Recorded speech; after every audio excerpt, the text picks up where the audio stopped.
नानक मक्का गए तो मक्का के प्रधान पुरोहित ने आके उनको कहा कि अपने पैर दूसरी दिशा में करो, तुम्हारे पैर पवित्र पत्थर की तरफ है, काबा की तरफ है। तो कहानी है कि नानक ने कहा परमात्मा जहां ना हो वहां मेरे पैर कर दो।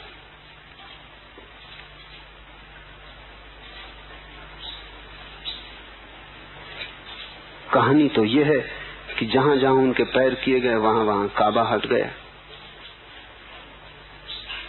लेकिन ये प्रतीक है, अर्थ इतना ही है कि तुम पैर कहीं भी करोगे वहीं परमात्मा है, तो पैर कहां करोगे? वो सब और है। स्वर्ण मंदिर अमृतसर में मुझे निमंत्रण दिया कि मैं आऊं, मैं गया। मैं तो कोई टोपी नहीं लगाता, तो दरवाजे पर ही उन्होंने कहा कि तो बहुत मुश्किल है, आपको सिर पे कपड़ा बांधना ही पड़ेगा। ये तो परमात्मा का मंदिर है, इसमें सिर पे टोपी चाहिए। तो मैंने उनसे कहा तुम भूल गए कि नानक के साथ काबा में क्या हुआ था? तो अभी जहां मैं खड़ा हूं बिना टोपी लगाए वहां परमात्मा नहीं, वहां मंदिर नहीं,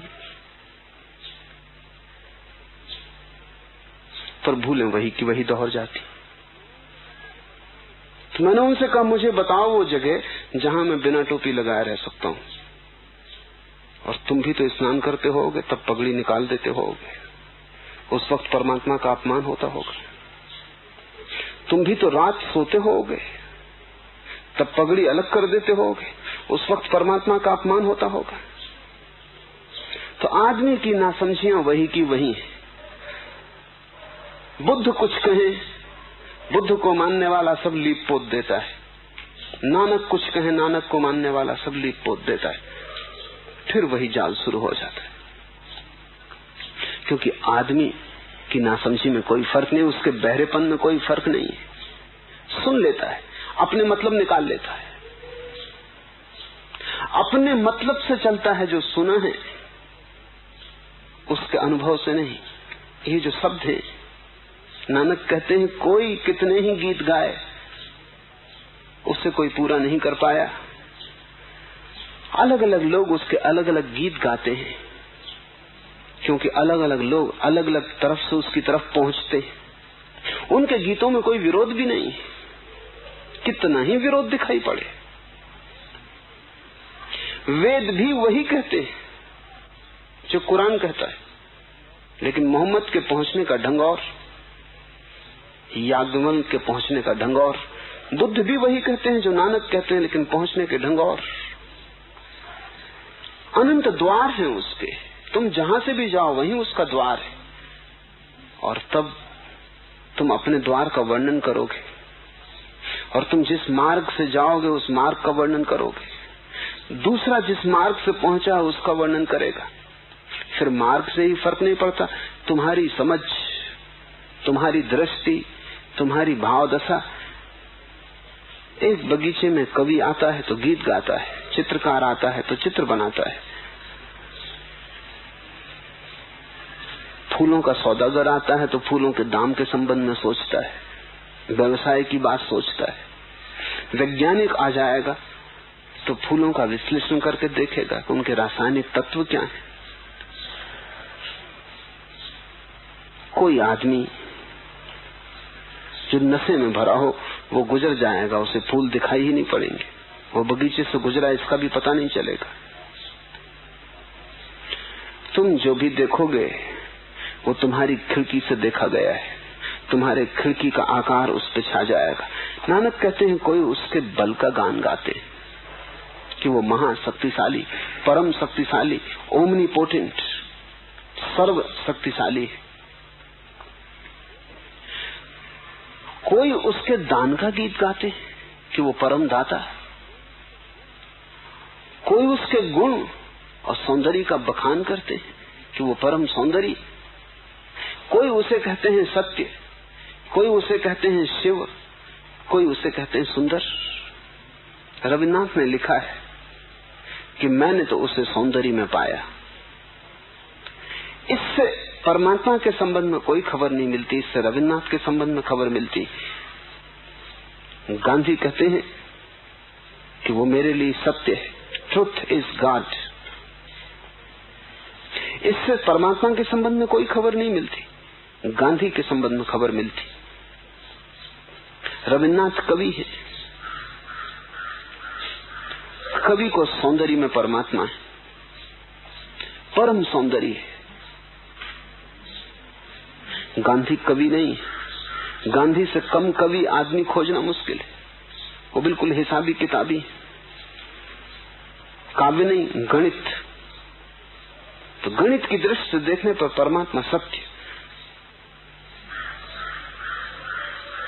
प्रेम की दृष्टि से देखने पर प्रेमी, प्रीतम, प्यारा। किस दृष्टि से हम देखते हैं, हमारी दृष्टि की खबर मिलती है उससे। वो सभी है एक साथ और कोई भी नहीं है। इसलिए महावीर का एक बहुत अद्भुत प्रयोग है चिंतन के संबंध में कि जब तक तुम्हारी दृष्टि न छूट जाए तब तक तुम उसे न जान सकोगे, क्योंकि तुम जो भी जानोगे वो तुम्हारी दृष्टि होगी। महावीर उसको कहते हैं नए दृष्टि। और दर्शन तब मिलेगा जब सब दृष्टि छूट जाए, लेकिन तब तुम चुप हो जाओगे, क्योंकि बिना दृष्टि के बोलोगे कैसे। जब कोई भी दृष्टि न होगी तब तुम उसी जैसे हो जाओगे, तब बोलोगे कैसे। तब तुम उतने ही विस्तीर्ण हो जाओगे, तब तुम आकाश के साथ लीन हो जाओगे, तुम बोलोगे कैसे। तुम अलग ही ना रहोगे। सब दृष्टियां अलग होने वाले की दृष्टियां हैं। इसलिए नानक सबकी दृष्टियां गिनाते हैं। वो ये कह रहे हैं कि ये सभी ठीक है और फिर भी कोई पूरा ठीक नहीं है। और जब कोई अधूरे को पूरे ठीक होने का दावा करता है तभी भ्रांति हो जाती। संप्रदाय का अर्थ है तुमने अधूरी दृष्टि को पूरा होने का दावा कर दिया। संप्रदाय को धर्म कहने का अर्थ है कि तुमने अधूरी दृष्टि को पूरी घोषणा कर दी कि बस यही दृष्टि पूरी। इसलिए एक संप्रदाय दूसरे संप्रदाय के विरोध में। सभी संप्रदाय धर्म की दृष्टियां हैं और कोई संप्रदाय धर्म नहीं है। अगर हम सभी संभव संप्रदायों को मिला दें तो धर्म पैदा होगा। जो संप्रदाय हुए हैं, जो हैं और जो होंगे, अगर हम सभी दृष्टियों को इकट्ठा कर दें तो धर्म होगा। कोई संप्रदाय धर्म नहीं है। संप्रदाय शब्द बड़ा अच्छा है। संप्रदाय का अर्थ है मार्ग, संप्रदाय का अर्थ है पहुंचने का रास्ता, धर्म का अर्थ है मंजिल। मंजिल एक, मार्ग अनेक है। नानक कहते हैं कोई बल का गान करता, कोई गुण का गान करता, कोई उसके दान का गीत गाता, कोई उसके सौंदर्य की चर्चा करता, कोई उस विद्या की का वर्णन करता है जिसका विचार कठिन है। कोई ये गाते हैं कि उसने शरीर रचा फिर वही शरीर को मिटाता है।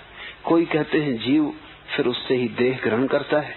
कोई कहते हैं वह बहुत दूर दिखाई देता है, कोई कहते हैं वो बहुत निकट है। कोई गाते हैं वो हमें देखता है और सर्वव्यापी, उसके गुणगान का अंत नहीं आता। कथना कथी न आवे तोटी, कहते कहते थक जाते हैं और उसके गुणगान का कोई अंत नहीं आता। कथी कथी कथी कोटि कोटि कोटि, करोड़ करोड़ करोड़ वार कहने पर भी वो अनकहा ही पीछे छूट जाता है। दाता देता ही चला जाता है, लेने वाले लेते लेते थक जाते हैं। ये बड़ा महत्वपूर्ण वचन है। जीवन वही देता है, श्वास वही चलाता है, धड़कन में वही धड़कता है, वो देता चला जाता है। उसके देने का कोई पारावार नहीं, उत्तर में हमसे कुछ मांगता भी नहीं। इसलिए तो जीवन तुम्हें सस्ता मालूम पड़ता है और चीजें महंगी मालूम पड़ती। तुम जीवन गंवाने को कभी भी राजी हो, धन गंवाने को नहीं, क्योंकि धन लगता है बड़ी मुश्किल चीज, जीवन तो मुफ्त मिलता है। वो तुम्हें जो भी दिया है मुफ्त है, उसके बदले में तुमने कुछ भी नहीं दिया है। और जिस दिन तुम्हें ये एहसास होना शुरू होगा कि जो भी मुझे मिला है उसमें मेरी पात्रता क्या है, अगर मैं न होता तो हर्ज क्या था। तुम्हारे भीतर जो जीवन की संभावना बनी और तुम्हारे भीतर चेतना का जो फूल खिला, अगर न खिलता तो तुम किससे शिकायत करते? और तुम्हारी क्या योग्यता है कि तुम्हें जीवन मिले? तुमने किस भांति इसे अर्जित किया है? हर छोटी छोटी चीज के लिए योग्यता चाहिए। तुम एक दफ्तर में क्लर्क हो, उसके लिए योग्यता चाहिए। तुम एक स्कूल में मास्टर हो, उसके लिए योग्यता चाहिए। तुम उसे अर्जित करते हो। तुमने जीवन के लिए क्या अर्जित किया, कैसे अर्जित किया है? वो दान है, वो तुम्हें ऐसे ही मिला है, तुम्हारी कोई पात्रता के कारण नहीं। और जिस दिन तुम्हें ये प्रतीति होगी उस दिन प्रार्थना का जन्म होगा। उस दिन तुम कहोगे मैं क्या करूं, मैं कैसे धन्यवाद प्रकट करूं, मैं कैसे तेरे ऋण को चुकाऊं। प्रार्थना मांग नहीं है, प्रार्थना जो पहले से ही मिला है उसका धन्यवाद है। और ये प्रार्थना के दो भेद हैं। तुम जब जाते हो मंदिर तो तुम और मांगने जाते हो, तुम्हारी प्रार्थना झूठी। नानक भी जाते हैं, वो धन्यवाद देने जाते हैं, वो कहने जाते हैं जो तूने दिया है वो भरोसे के बाहर, कोई कारण नहीं मेरे भीतर कि मुझे मिले, कोई मेरा योग्यता नहीं, न मिले शिकायत करने का कोई उपाय नहीं, और तू देता चला जाता है। परमात्मा औघड़ दानी, अस्तित्व दिए चला जाता है।